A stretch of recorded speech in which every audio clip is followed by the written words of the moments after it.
In this video, I will talk about the audit. I feel audits are very important for quality development of our medical or healthcare service. And I feel every hospital during this critical period should carry on audits to improve the service. I will start with the types of research. To link audit to research, I will start with the types of research, but I will not talk about them today. And I will then link how audit can become a research. The types of research are applied research, cross-sectional study, case series and case report, cohort study, case control study, randomized control trials, systematic reviews, and meta-analysis. I will not talk about them now, but in the coming videos, each one will be in a separate video. Now, what is applied research? Applied research is a systematic investigation designed to solve a specific problem or address a real challenge. By saying applied research is a systematic investigation, we mean that we have to look for a real problem first in our practice, and then to go stepwise, documenting all the details, making analysis of all the details, and we come with a conclusion for that investigation. And the objective is to improve the practice. The applied research is a systematic investigations, stepwise, considering all details of a problem or area of weaknesses or challenges or a problem in practice. And to solve these problems, we have to study it in details, in a stepwise, documenting everything, making the necessary analysis to come up with a solution, with a practical solution. This is the applied research. And here comes the audit. The applied research focuses on expanding fundamental knowledge for quality improvement. It becomes the research, the audit, which is practically an activity to improve the quality of service. It can become an applied research to improve the practice by expanding the fundamental knowledge. And the whole aim is to improve the quality of management. Now, let us define the audit. And the audit is a systematic review. Like the applied research is a systematic investigation. This is the same thing. It is a systematic review of practice against explicit criteria. We see how the practice is going on now and what are the standard guidelines say, and then we compare them. And the aim is to identify the gaps in effectiveness or compliance of the processes we are adhering to right now, or our records or our system, to improve all the gaps in all these issues by following a new guideline, then we need to do a systematic review that we go on, investigate all the details of practice or the details of the weaknesses or the details of the problem, and we compare it to the newly mentioned guidelines, and then we implement the guidelines and we collect our data in according to our practice of the new guideline, and we compare the old practice and the new practice, which is complying with the international guidelines. So the audit is a systematic review of practice against explicit criteria. The explicit criteria can be a standard protocol or can be an international guideline of practice. Therefore, the audits are crucial, are very important for quality improvement of the healthcare system. When we speak about quality improvement, then we have to define this quality. What is quality improvement? And we know the quality improvement has appeared in the world in 3 stages. And these are the quality control. It started with quality control, which is a reactive process. It is a reactive process for investigating a problem or weaknesses and amending it and correcting it, or testing a problem after for example, there is a practice and we know the outcome of the practice, there is a problem in that outcomes. So we have the outcomes, we know the problems. For example, a result from a laboratory, we know that in the reagents, probably there is a problem in the reagents for this investigation. We know the outcomes, the new investigation says so and so, and we were not happy about it. Then we react against that, and we see the new guidelines, what it says, what materials we should use, what this and that, and we document our current practice, and then we apply the new practice according to the guidelines or to the international protocol, and we compare the 2 practices, the old practice and the new practice. And then we inform the people around in the department and in the hospital that we have improved our quality of practice. This was the first step, was the quality control, which is just a reactive process. Then came the quality assurance, which is more advanced because it deals with prevention of problems. And to prevent problems from the start, we have to issue policies, procedures, guidelines, protocols, standard processes, and we have to keep an eye on implementing these procedures stepwise to prevent weaknesses and to prevent problems. So the quality assurance is more advanced. It comes for prevention. And the total quality management that appeared in the last few decades, it overwhelms in the total quality the quality assurance and quality control, because it deals with the strategies of the institute or the strategies of the health or strategies of the Ministry of Health or healthcare system, the whole strategy and all the plans, and then the plans in the different departments, and then the procedures to be done by each and every person.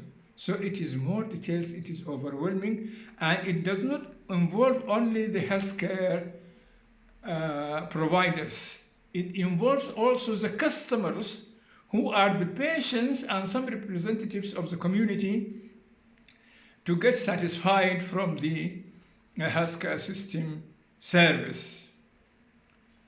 These are the types of quality so far. And as I said, the audit is a quality improvement tool. It is very vital for the healthcare system to develop.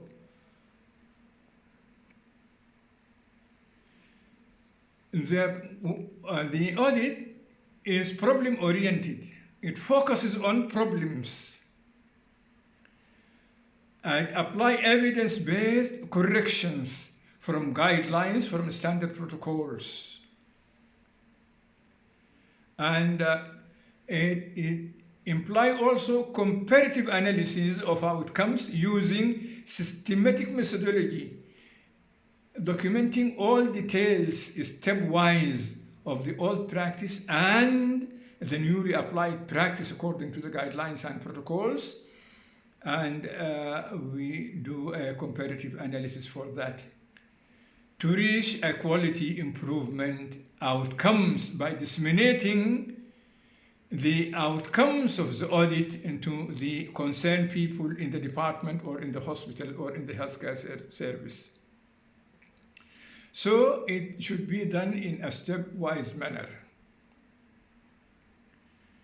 The audit usually starts by one of the members of the department, let us suppose the Department of Surgery, and he writes his proposal for an audit to improve what type of practice, what area of weaknesses, and he discusses the thing first with the head of the department. If he is convinced, if the head of the department is convinced, then after his agreement, he will take it to the hospital administration.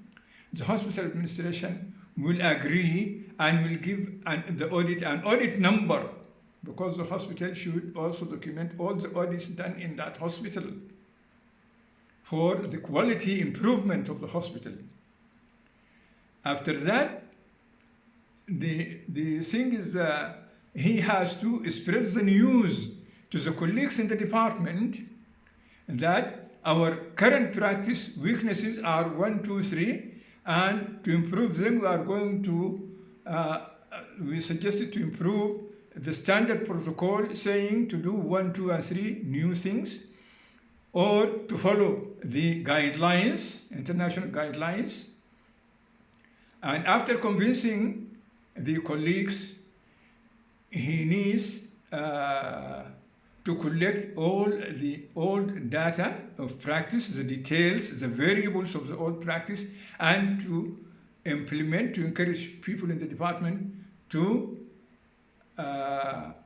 implement all the details of the newly suggested practice according to guidelines or to acceptable protocol. In all details, these details are variables, and then to make an analysis after a period of time. And when he gets the result of this systematic analysis, he can disseminate the results. By dissemination, I mean that he should inform the whole department in the departmental meeting that our practice was so and so and so, and we applied the new guideline that says so, and we applied this, and we found our all variables were this and that, and our new practice was so, and in comparison, we have reached this, and there is a significant difference between the two practices, and the outcomes is now significantly better. After disseminating this, he can write by himself or with his colleagues a manuscript for publication. Also, publishing an audit is a part of dissemination, or rehearsing the results of the audit in a conference or in a seminar. It is also dissemination of knowledge. And then to go back to the administration, hospital administration, to give them a copy of the audit and to keep re-auditing. It is a cycle that needs cooperation, collaboration,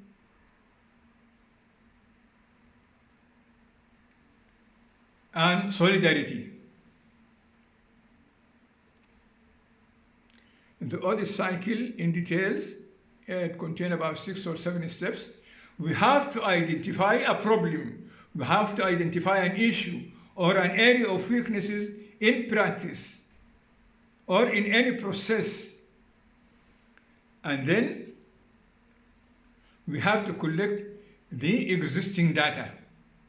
The existing data are the variables of our study. And we have to obtain a standard protocol or guideline, because we said it is a quality assessment against a standard protocols or standard guidelines. Then we have to inform, as I said before, all the department, and we should implement the new change according to the protocol or guidelines. And after a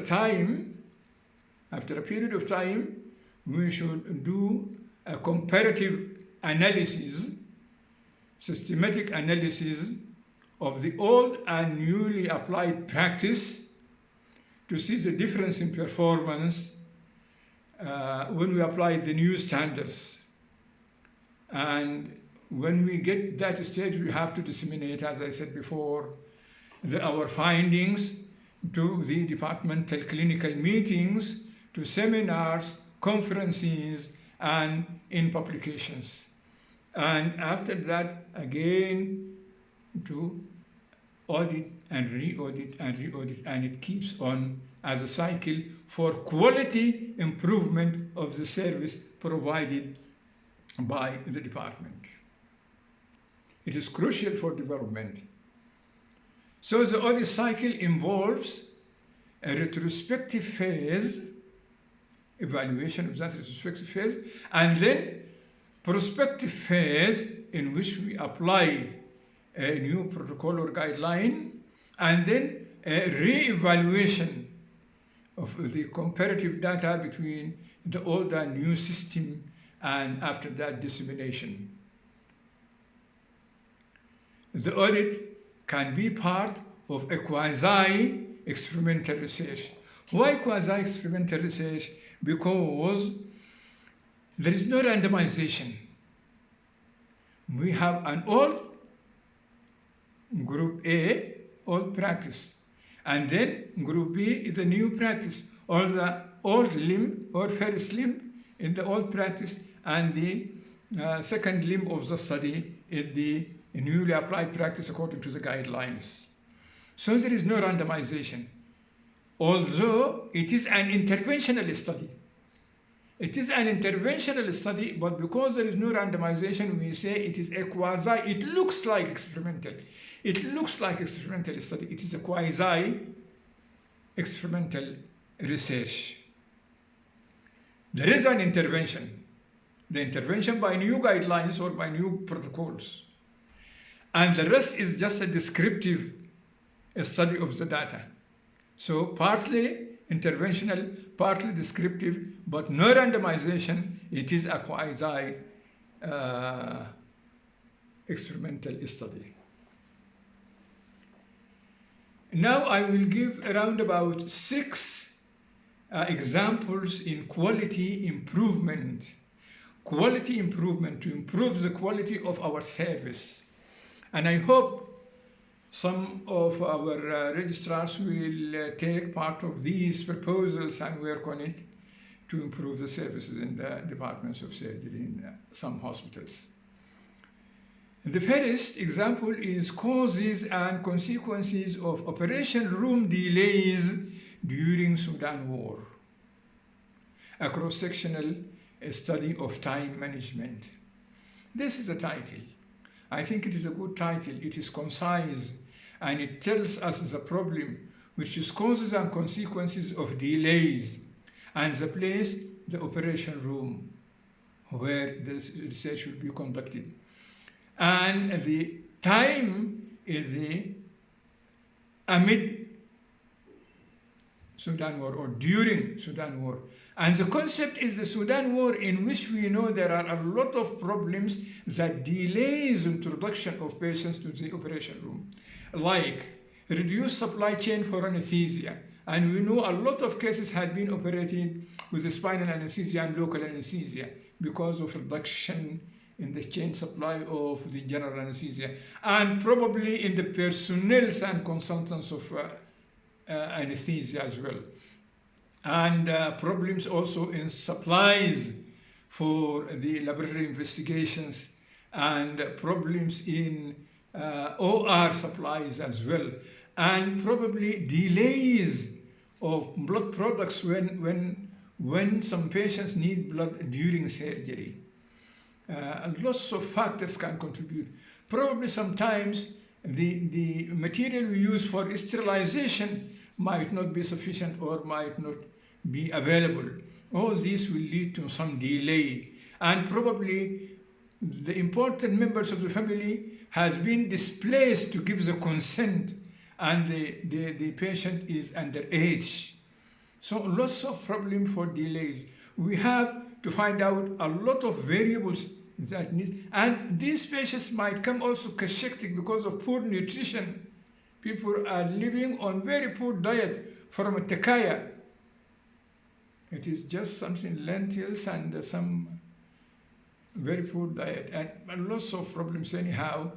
We have to study what are the real causes of delays in these and how to improve it, and then we have to document that. And I think this is a good sort of audit to improve it, to apply a system, new guidelines. We have to make a system how to prepare everything the night before surgery so that there will be no delay. If a good system is implemented, then we can study the new system and compare it with the old system where the delays occur. And the second proposal is a quality improvement audit of patient data completeness during Sudan War, a strategic study for enhancement. Again, as I said, the methodology here is a strategic, it is an audit again, which is just replaced by the word a strategic study for enhancement, for development.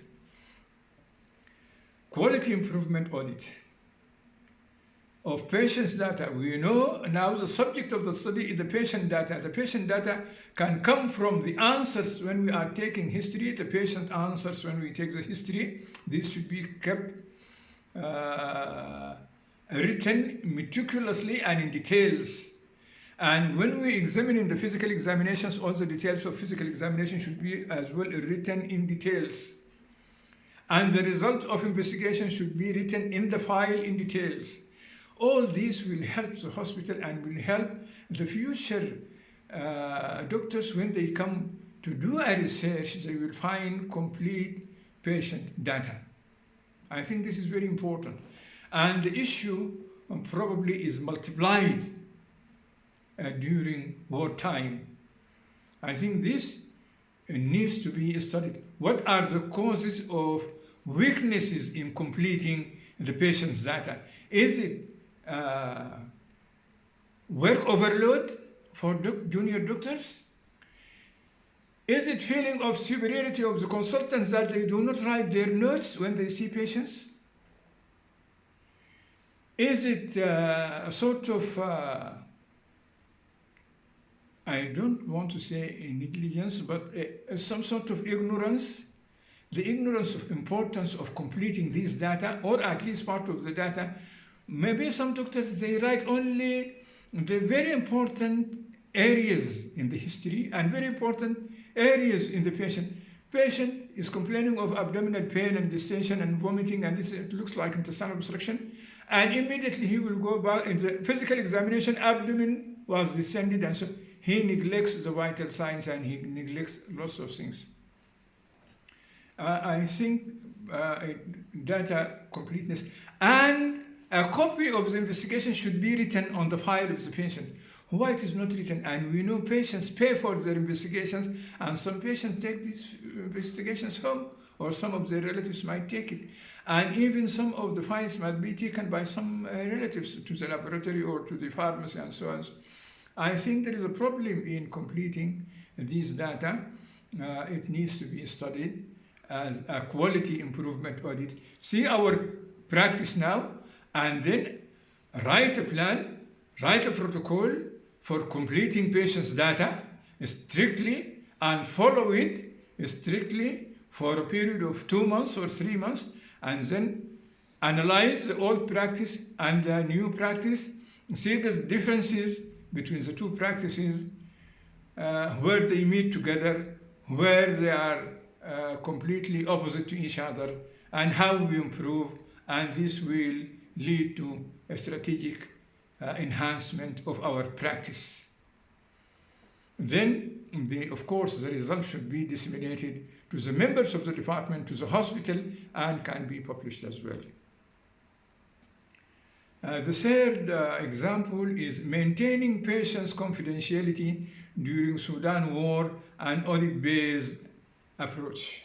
Again, the methodology here is approach is an audit, and the subject is confidentiality, and the time is wartime, and the concept is Sudan war, and the problem is how to maintain this confidentiality. And we know also, particularly in the emergency room, it is crowded, it is very busy. Some patients, when the doctor is taking history, probably some visitors or other patients or relatives of other patients might hear the answer of these patients, which is not right.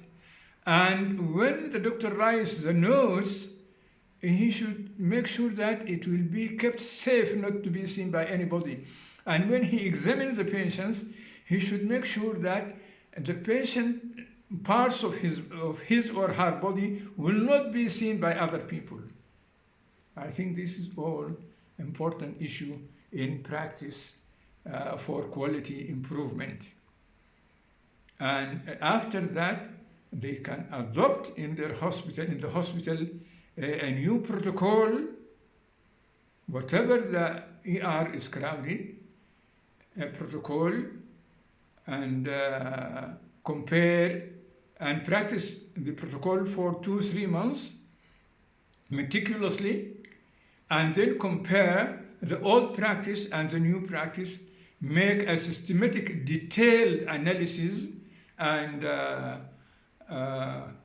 spread the results into the department, into the doctors in the department, and to the hospital, and can be published or can be rehearsed in any seminar or in any conference.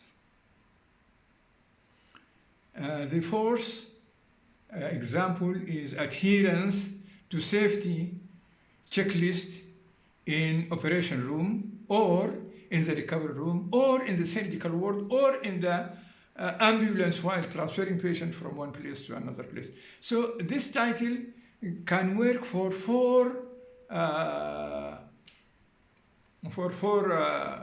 researches. We just keep one research in mind, and then we have to adhere to safety checklist. We have to get a safety checklist, and then we apply it. First, we have to document our ongoing practice, the safety areas of ongoing practice, whether in the recovery room or in the operation room or in the surgical wards. Something like keeping a patent airway, or not to give a wrong medication or wrong dose of medication, or medication not be given in the proper time, like that. Anyhow, we have to document our current practice, and then we have to follow. There are a lot of checklists available, or to invent a checklist according to the facilities we have, and we have to follow the practice according to that new protocol or checklist for a couple of months or 3 months, and then to compare the details of our old and the practice after applying the checklist, and do our systematic analysis in details and spread or disperse the outcomes of this study into the hospital administration or to the Department of Surgery, and you can be rehearsed in a conference and so on and so forth. And the fifth example is compliance with evidence-based guidelines in surgery amid Sudan war, a quality improvement audit. All are quality improvement, or to improvement the quality. And compliance here with evidence-based guidelines for surgery. For example, a patient who has got gallstones and he presented with raised serum amylase, let us say 1,500 millimole per liter. What is the practice? Are people taking this patient to ERCP? Or first they will document that it's common bile duct stone by MRCP? And if stone is seen, are they going to take the patient directly for surgery and exploring the common bile duct to prevent recurrent attacks of pancreatitis? Or are they going to send the patient for ERCP? And ERCP might not be available in the same town. Lots of difficulties and lots of issues. And a lot of surgeries has got standard guidelines in protocols and protocols. And these guidelines can be found in the internet easily, no problem. We have to follow the new guideline to document our old practice and the proposed practice according to the guidelines in details, to do a comparative analysis and to disseminate the results to the Department of Surgery and to the hospital and other places. And the last example will be training competencies among surgical registrars amid Sudan war. An audit of clinical performance. Again, also this is an audit. And it is a concise and very clear, and it shows all the details of the title. And from here we can get also some keywords, very easy. If it is published, we can download it. If it is published, we can retrieve it. So training competencies among surgical residents amid Sudan war. You see, always when we add Sudan war and we have variables of the impact of war in the different practices I have said, this will give the study originality, novelty, and it will be acceptable for publishing, provided it was written in a scholarly language. Anyhow, training competencies. We know during war, probably in some hospitals there are massive number of war injuries, but no cold cases, because most of the people have been displaced to other towns far away from hospitals. In these far towns, in hospitals in these towns, probably there is overload of cold and some war injuries as well. Cold surgeries and some war injuries. Now for the residents who are living in the different places, is the load of work in the different types of competencies sufficient for them? Those who are working in hospitals near the war zone, do they find all cold cases to operate?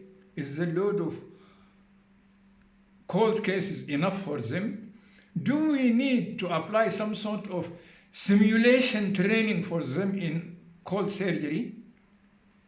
And those who are working in cities far away from war, and they have got a very high load of cold cases, but no or very few war injuries.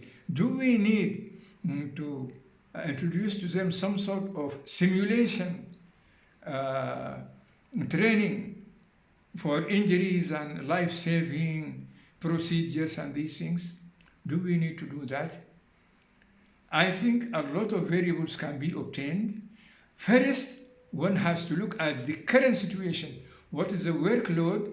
What are the problems in training in the different areas, whether near the war or far away from the war, and to try to find a solution by adding either some sort of simulation or by staying some part of the training in another place to at least to get compensation for the cases which one has not seen or has not operated. I think this is important. And after doing that, we have to evaluate the current situation of training with the newly suggested training for 2-3 months, and we do a systematic comparative analysis for the data of the two, and we come up with a conclusion and details of results which we can disseminate to the surgeons and registrars in Sudan, and we can write it to journals, or we can rehearse it in a conference. I think with this, it comes to the end of my talk today, and in the coming videos, I will talk about different types of research.